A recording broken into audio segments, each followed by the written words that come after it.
So there was no like way of thinking about sort of like you didn't have anyone in mind, a president. You're you. No, you're steering me into a space. This is no contemporary reflection whatsoever. Let's have some violence. For me, Captain America represents a lot of different things, and I don't think the term, America should be one of those representations. What the fuck?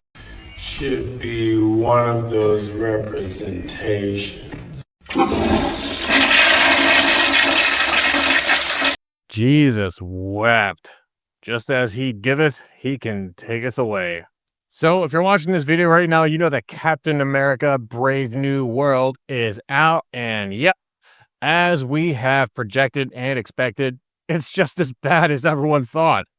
So drop your socks, grab your Crocs. Mr. Sinus is going to go into a Captain America Brave New. Jesus. So let's get on with the plot.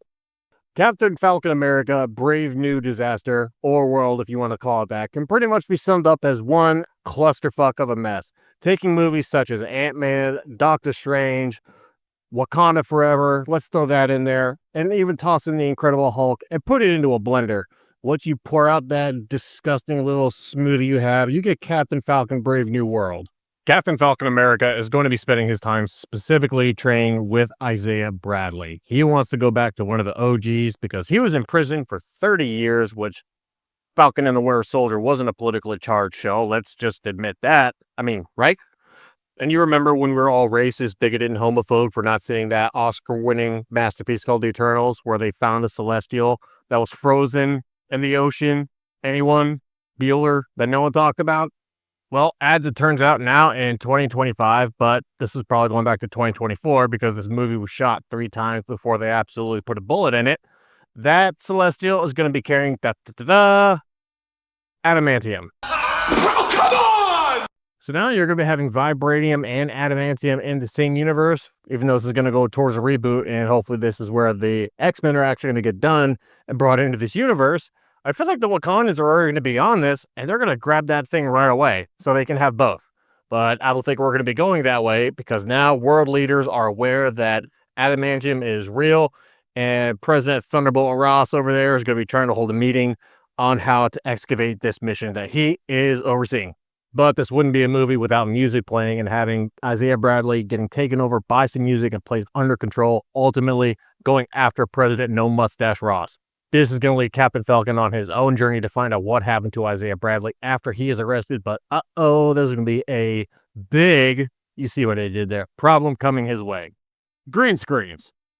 This is Disney Marvel. Come on, you guys have more money than God, except for the 700,000 stuff plus subscribers you lost recently.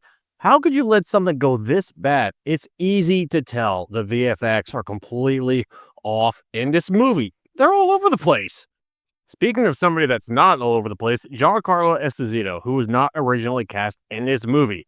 Once he was brought in, we knew that this was going to be more reshoots and more reshoots. Well, guess what? He only has 3 scenes in this fucking mosh of a movie. 3 scenes, that's it.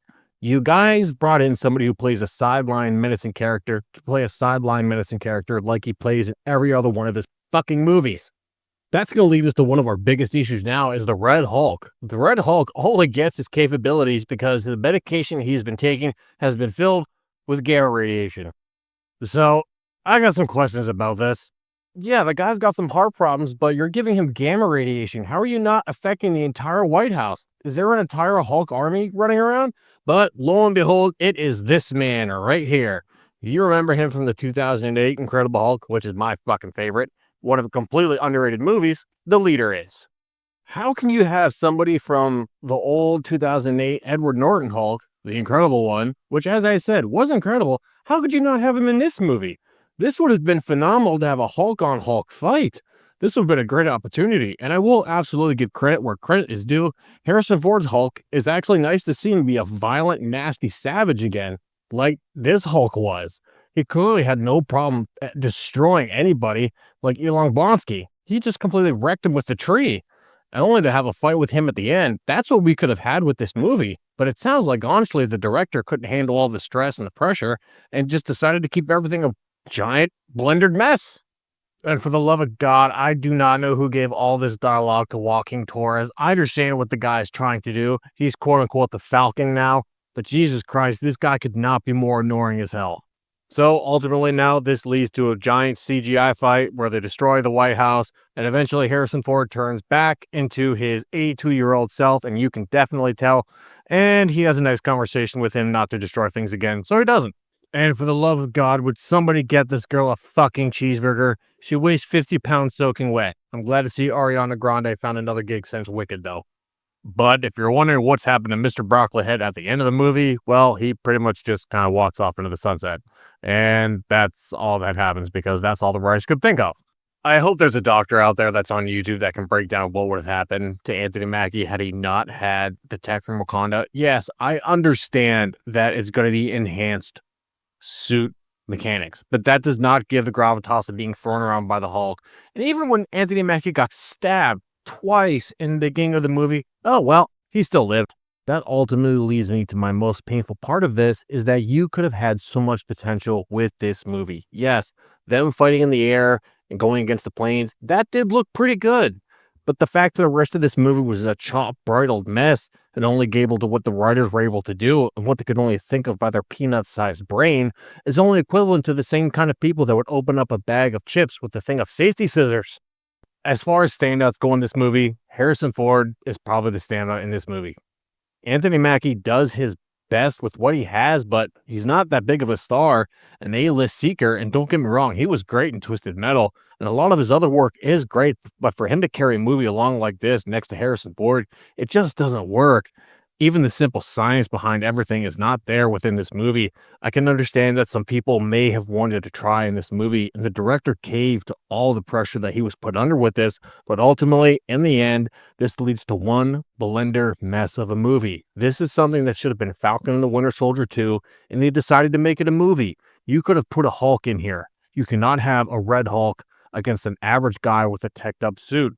Even in Avengers Age of Ultron, they had the Avengers going up against Hulkbuster armor, and he was able to defend them off much better. I'm sure Pepper Potts could have helped you out with this, buddy, but this is ultimately just a one-piece disappointment. Like this video, share this video. I thank you all for watching, and as always, until we meet again.